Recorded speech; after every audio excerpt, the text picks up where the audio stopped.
So what do we do when we have a group of people that are interested in engaging with Jesus or learning about who he is? So we call these groups Discovery Bible Studies, and we ask some very simple questions of the group, and these can be done with non-Christians because God's word is powerful. We know that it's sharper than any two-edged sword, and he is very able to speak to unbelievers just like he does to us as Christians. And so when we look at a story, maybe we might, for example, thinking of what's going on at the moment, the COVID-19 and in lockdown, a lot of people are anxious. A good story at this time might be where Jesus calms the sea or calms the waves. And so we know the story. Jesus is in the boat with the disciples and he's going over across the other side of the lake. Big storm comes up and everyone thinks they're going to drown. Yet Jesus stands up and calms the storm, tells everyone to be quiet. And then he says to the disciples, "Why are you still afraid?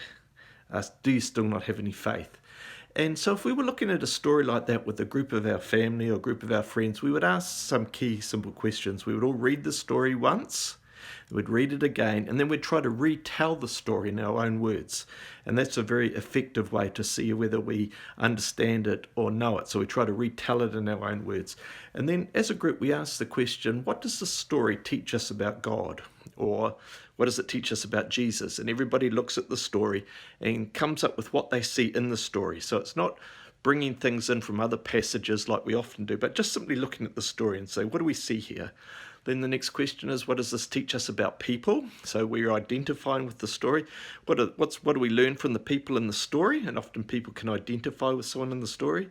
And then we ask the question, if this is true, how would we put this into practice in our life? And so the idea is trying to, right from the start, teach people to apply God's word to their life. Even if they don't know Jesus, they're learning to say, how do I put this into practice in my life?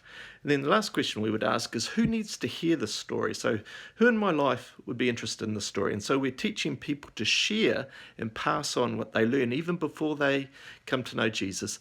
And so that's called the Discovery Bible Study method. It's very simple, it's very effective. And what we find is that very quickly these small groups can multiply through unbelievers, and we can see this movement idea happen. It's an effective way. It's what we're seeking to do in New Zealand. So thank you for praying for us, and thank you for your support. God bless you.